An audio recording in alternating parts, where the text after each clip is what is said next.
Today we'll pick up again on our series of sermons considering the church's teaching on marriage.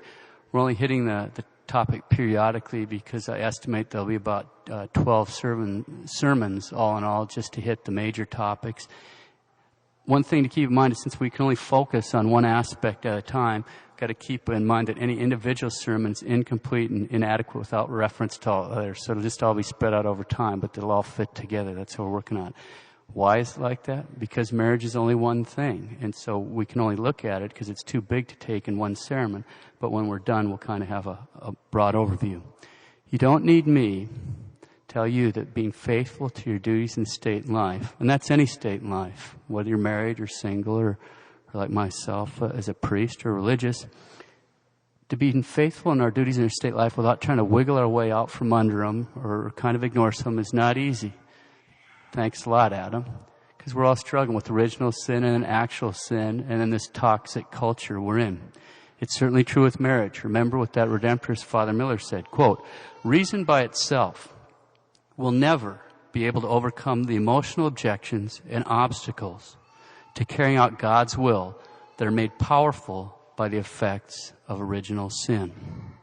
For that reason, the married and the about to be married must look upon their marriage contract as a part of their commitment and surrender to Christ as their God, as their Redeemer, as their only hope of salvation and happiness. They must be mindful that through baptism they were reborn as children of God. They must look upon carrying out Christ's will in marriage, not merely as observing legal formalities, but as the joyous fulfillment of a commitment they have made to Christ for time and in eternity. They must accept any hardships that arise from their contract of marriage as a small price to pay for the new life, the divine life, the everlasting life to which they have been elevated by Jesus Christ." Close quote. So it's true for any state of life. We must accept those hardships as a small price to pay for the new life, this divine life, the supernatural life that gives us the power to get to heaven and to live there. Once we get there, we must accept that as a small price to pay for this infinite gift that's been given to us by Christ our Lord, even though we didn't deserve it, even though we've offended Him, that He loves us so much to give it. Okay, let's get started. We've seen the key idea of marriage as a new creation, the groom as a new Adam and the bride as a new Eve, who by conferring the sacrament of marriage on one another are placed then into a state of holiness and given the same incredible blessing that God gave to our first parents, to be fruitful and to multiply. We've seen that the mission of the newly married is to take that holiness out of the sanctuary, out into the world, and into the sanctuary of their home. And we've seen the centrality of Christ and His cross, that recreation in holiness takes place in the shadow of the cross. We've seen that God created marriage with two specific purposes. The primary purpose of marriage is the procreation and education of children. And the secondary purpose of marriage is mutual help and comfort of the spouses and the remedy for concupiscence. So the primary is procreation and education of children. The secondary is mutual help and comfort and remedy for concupiscence. We've seen that these two purposes, primary and secondary, are legitimate. It means that acts between the spouses are good to the degree they conform to those two purposes of marriage. The general principle is everything in conformity with these two purposes, the primary and secondary purpose of marriage, is good and permissible. Anything opposed to them is evil and forbidden. We've seen that the marriage contract has spiritual terms, physical terms, temporal terms, educational terms, and indissoluble terms. We've started by considering the physical terms of the marriage contract. We've seen that the marriage contract means that a man and a woman give and accept an exclusive and perpetual right for acts which are themselves suitable for the generation of children. We've seen that God has given each spouse rights, which means the other spouse has a corresponding duty before God to accept a reasonable request. We've seen this as a serious duty, owed in justice to the other spouse, and it must be paid generously or it's not being paid. We've seen that to refuse to pay the debt without a very serious reason is a mortal sin against justice, and it's also a mortal sin against charity. Debt must be refused, insufficient privacy, or if they're asking or insisting on cooperation in sinful actions such as contraception, and it may be refused for the following serious reasons. First, when one of the partners has committed adultery, if it's not yet been forgiven by the other partner. Second, when one partner is not in the right mind, for example, drunk. Third, when there's a real danger of causing miscarriage. Fourth, when there's a grave danger of injuring the other spouse. And fifth, for up to 6 weeks after birth. We've seen that other questions should be referred to the confessional. So much for the review. Today we're going to finish up on the physical terms of marriage before we start going on to the spiritual and the temporal and the educational and dissoluble. Okay? So we'll review something we covered over 3 years ago. We're going to consider a distorted notion, sometimes associated with the practice known as periodic continence, a practice which involves periodically abstaining from marital rights. This practice, periodical continence, is also popularly known as NFP, natural family planning. An example of the distorted notion is found in an article entitled Small, Medium, Large, Extra Large, What Size is Right for Your Family? The author is a Mr. Gregory Popchak. He seems to be a devout Catholic, but he starts by asking, quote, "Is God calling you to have another child or not?" The Church in her wisdom does not give a pat answer to this question, but she does give some very simple practical advice for couples who are sincerely seeking the Lord's will about this. And some of her tips may surprise you, close quote. That's fair enough, but now let's consider his tip. Quote, "The best way," this is the best way in this article, "the best way to actively discern this question," remember this is a question about whether we should have another child, "the best way to actively discern this question on an ongoing basis is to practice NFP. NFP should not be primarily a method of avoiding pregnancy. It should primarily be a discernment tool that encourages a couple to consider the relationship and God's plan for their future throughout the month, so they're always placing God at the heart of the decisions that most deeply impact their marriage. The NFP couple is also always open to the possibility that God could say, this is the month, and they're constantly seeking to prepare their hearts and home for that possibility, however remote it may seem to them at this particular moment," close quote. What's he saying here? He's saying that if a couple is wondering whether or not God wants them to have another child, the best church-approved method to answer this question is to practice periodic continence, NFP. He warned us that some of the tips should surprise us. That particular tip should surprise us a lot because it's completely wrong. Let's see why. We'll refer to a 1997 article published in L'Osservatore Romano. That's the newspaper of the Holy See, the Vatican newspaper. The title of the article gives us a clue. Quote, this is the title, "Serious motives justify couples' use of periodic continence," close quote. Serious motives justify couples' use of periodic continence. This article cites Pope Pius XII, Pope Paul VI, and Pope John Paul II. Because his answers are so detailed, we'll rely largely on the explanation of Pope Pius XII. He's not speaking to theologians, this Pius XII. That's why it's nice for this situation, because it's an address to midwives.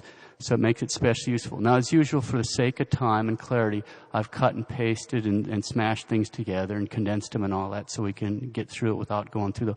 But it's readily available as addressed to Italian midwives. Before we go through any of this, let's remind ourselves once more that the Pope is not making up rules. God hasn't given anyone authority over the nature of marriage or its rules.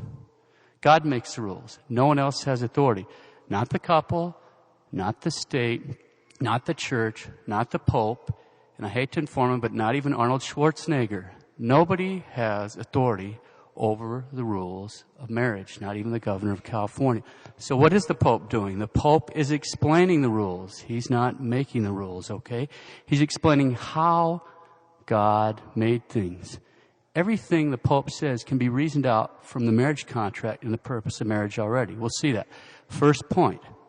Pope Pius XII, quote, "The moral lawfulness of practicing periodic continence should be determined by whether or not the couple's intention is based on sufficient and worthy moral grounds.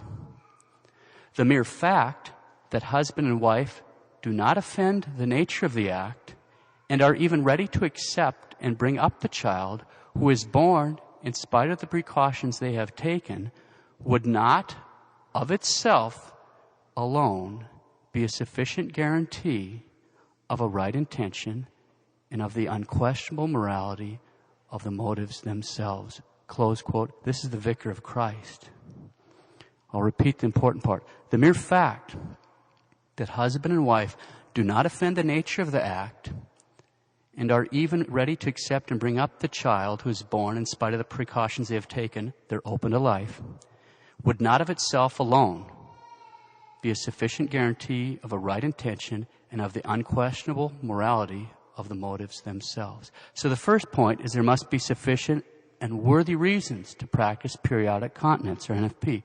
We'll get to those reasons in a moment, but before we do, in the second point, the Pope will explain why this is true. Second point. Now the Pope explains why there must be sufficient and worthy reasons. Now notice, before we get going, that the Pope's explanation is based upon the marriage contract, which confers rights upon the couple and also on the primary purpose of marriage, which is a corresponding duty of the couple. Pope Pius XII, quote, "The marriage contract, which gives the spouses the right to satisfy the inclinations of nature, established them in the married state. The married couple who use that state, by carrying out its specific act, have the duty imposed by both nature and God of providing for the conservation of the human race. God has so established the order of nature that the existence of the individual in the society, the people in the state, and even the church herself depends upon fruitful marriages. Therefore, to be married and to make frequent use of the right proper and lawful only in the state of marriage, and at the same time to avoid its primary duty without a grave reason, would be a sin against the very nature of married life." Close quote, the Vicar of Christ. Important part, to be married and make frequent use of the right proper and lawful only in the state of marriage, and at the same time to avoid its primary duty without a grave reason, would be a sin against the very nature of married life. What did the Pope just say? That the marriage contract gives spouses the right to the marital act, and the use of that right implies a corresponding duty to use the great creative power. Why? In order to conserve the human race, which, as we already seen, is the primary purpose of marriage. Furthermore, the Pope notes that without serious reasons, it is a sin to frequently exercise the marital right while avoiding the marital duty. We're already familiar with this concept. It's our duty to go to Mass on Sundays and holy days of obligation without serious reason. If we miss Mass on those days, then it's a sin. If we have serious reasons, there's no sin at all, right? It's exactly the same concept. The Pope makes this clear. Pius XII, quote, "If there are serious reasons, limiting the act to the inferior periods can be lawful. If, however, in the light of a reasonable and fair judgment, there are no such serious reasons, then the habitual attention to avoid pregnancy, while at the same time, as far as possible, continue to fully satisfy sensual desires, can only arise from a false appreciation of life and from reasons that have nothing to do with true standards of moral conduct." Close quote, the Vicar of Christ. When serious reasons are present, periodic continence, NFP is lawful, but if there are no serious reasons, then the habitual intention to avoid pregnancy will at the same time, as far as possible, continue to fully satisfy sensual desires, arise from a false appreciation of life and false standards of moral conduct. Now it's clear from what the Pope says, what the faulty reasoning is in Mr. Popczak's argument. By promoting the idea that the couple should continually practice periodic continence as a mean of discerning whether or not to have another child, what he's done is he's basically flipped upside down the primary and secondary purposes of marriage, as if the primary purpose of marriage is the mutual help and comfort of the spouses and quiet and concupiscence, and the secondary purpose of marriage is procreation, education of children. Third point, now that the Pope has explained why a couple has to have sufficient and worthy reasons to practice NFP, periodic continence, now he's going to explain what those reasons are. Pope Pius XII, quote, "Serious motives, often put forward on medical, eugenic, economic, and social grounds, can exempt husband and wife from the obligatory positive debt of the procreation of children for a long period or even for the entire duration of the marriage." Close quote, the Vicar of Christ. The Pope is just pointing out, as long as a serious reason is present, the couple are legitimately exempted from procreation, even if that lasts for the whole duration of marriage. Later, he points out, the couple may morally avoid procreation in one of two ways. periodic continence or total abstinence. Now, it's important to realize that the word serious does not mean life-threatening. They're not the same. We need a serious reason, but not a life-threatening reason to miss Mass, and it's the same kind of idea in this case. What are serious reasons? Let's give some typical examples. Medical. Serious, real, and objective dangers to the physical or even psychological health of one or both partners, usually the woman. Eugenic. Real possibility of serious and incurable hereditary defects in the child. This may last for the duration of the marriage, or it may be for a period of time. For example, when a woman must undergo medical treatment with certain types of drugs that will cause birth defects. If she gets TB, she's going to have about a year course. The people I know that have had TB, a year's course of drugs that can cause some serious problem. That's a serious reason, right there for a whole year. Economic. This refers to true financial hardship. True financial hardship. In such a profoundly materialistic society like ours, this one requires brutal honesty before God. 50 years ago, Frank Sheed had some thoughtful remarks in this regard. Quote, "The reason must be serious. Trifles are not enough. That the birth of other children might mean buying a less expensive car or sending the children to a less fashionable school would not justify the decision to have no more, for that would be making the ornaments of life more valuable than life itself. And not only could no Christian see things so, but only the devitalized could. Indeed, for one who has grasped what a human being is, made in God's image, immortal, redeemed by Christ, only the most serious reason would be strong enough to support such a decision. But where such serious reason exists, husband and wife may agree to abstain from the marital act for a time or permanently, or they may agree to have it only at times when conception is most unlikely." Close quote. Social grounds. Includes problems in the social order, like the tyrannical Chinese one-child policy, or floods, famine, fire, wars, and so forth. So there may be serious medical, eugenic, economic, or social reasons to practice periodic continence. Now, besides serious reasons, there are actually a couple additional conditions that must be present in order to lawfully practice periodic continence, NFP. They're really easy to understand since they flow immediately from the marriage debt. And so they're rooted also in the contract of marriage and the purpose of marriage. First, the agreement to practice periodic continence must be truly mutual and freely agreed to by both spouses. Made a deal in front of God. It has to be mutual.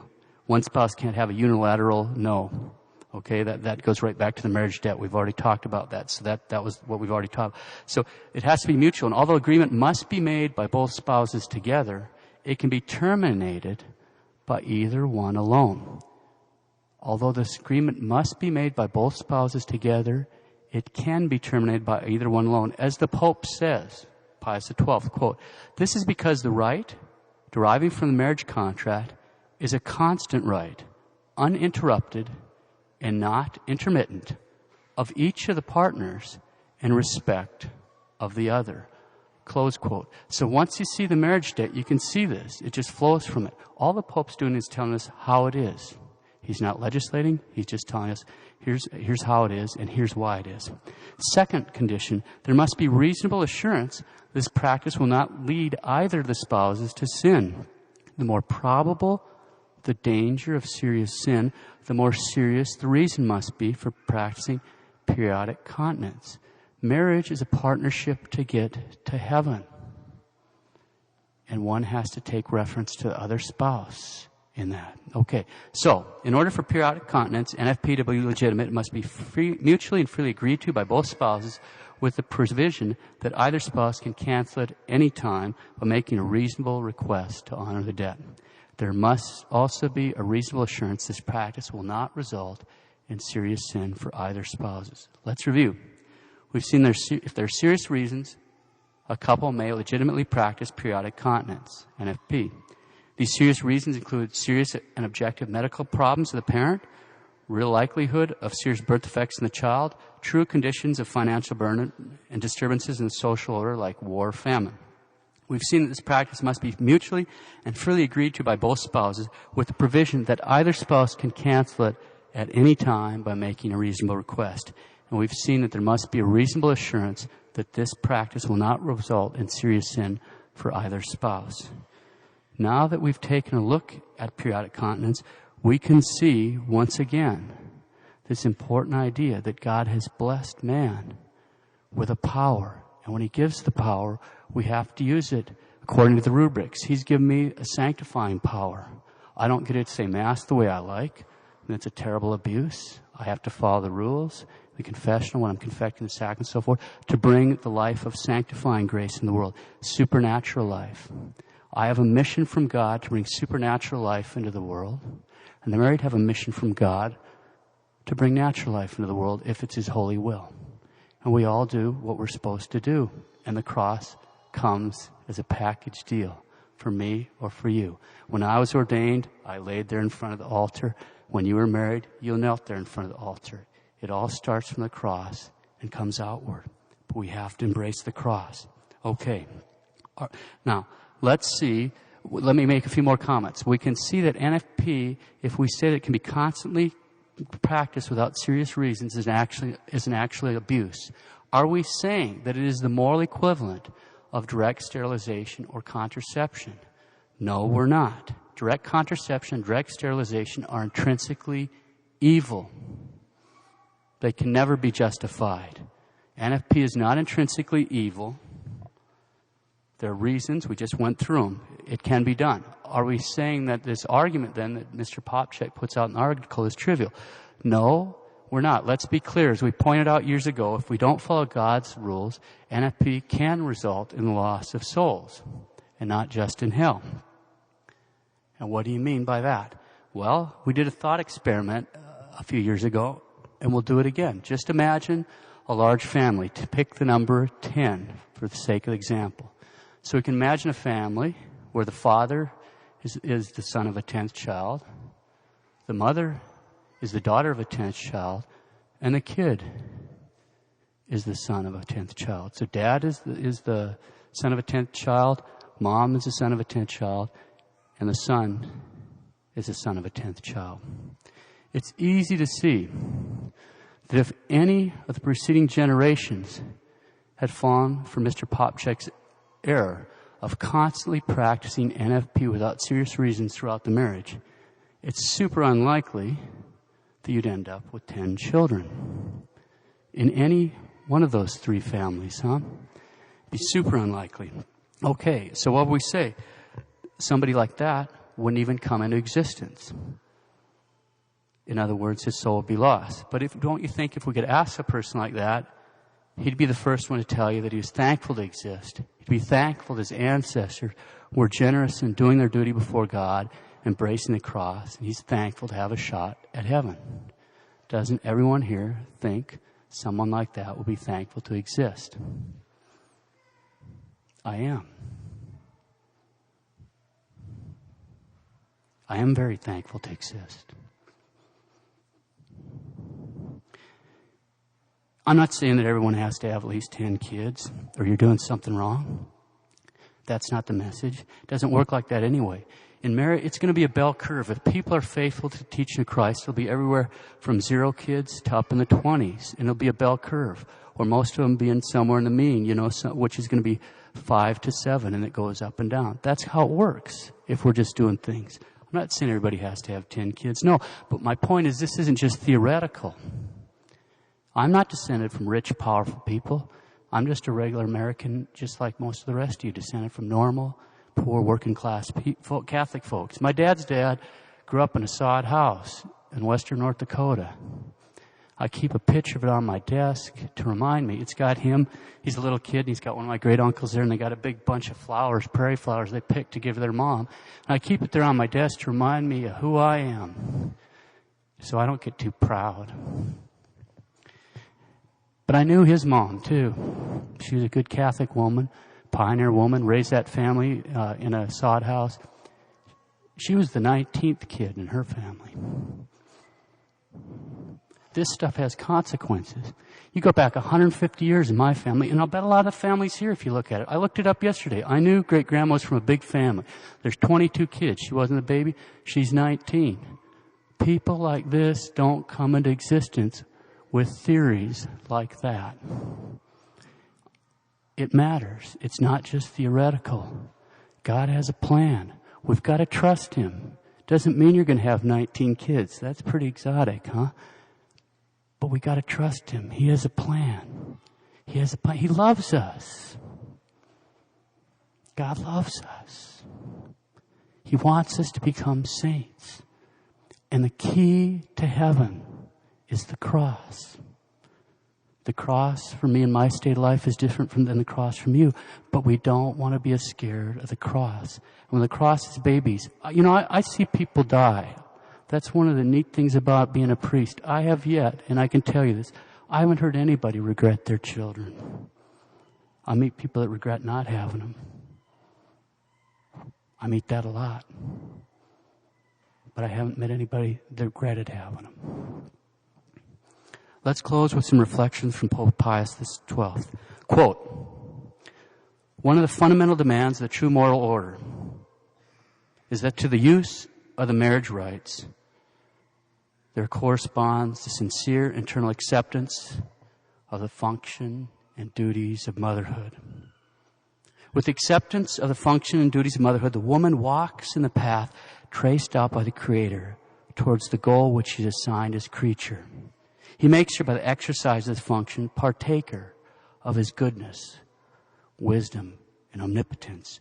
According to the angel's message, thou shalt conceive in thy womb and shalt bring forth a child. It is urgent to maintain, reawaken, stimulate the sense and love of the function of motherhood. Close quote, the Vicar of Christ. God makes a mother a partaker of His goodness, wisdom, and impotence. And if I might insert, He never sends any more children to a family than the number He wants you to have. He's God. One of the fundamental demands of the true moral order is that to the use of the marriage rites there corresponds a sincere internal acceptance of the functions and duties of motherhood. The duties of motherhood. That's what the word matrimony means. Matrimony comes from a Latin phrase, matris munus, which means the duty of motherhood. The duty of motherhood. It is urgent to reawake and stimulate the sense and love of the function of motherhood. I pointed out before. Have you ever noticed there's 2 times where all of us together genuflect at the Mass? There's 2 times. And when is it? It's during the Creed and the last Gospel. And why are we genuflecting? Because a woman, the perfect woman, said yes to her duties of motherhood. Pius XII. At the moment she understood the angel's message, the Virgin Mary replied, behold the handmaid of the Lord, be it done unto me according to thy word. A burning yes to the call to motherhood. Close quote. The Blessed Virgin Mary gave a burning yes to the call to motherhood. She gave a burning yes. Let's kneel down and ask Our Lady to reawake and stimulate the sense and love of the function of motherhood here and throughout the world, and grant that more couples will have the grace to say a burning yes to the call to motherhood.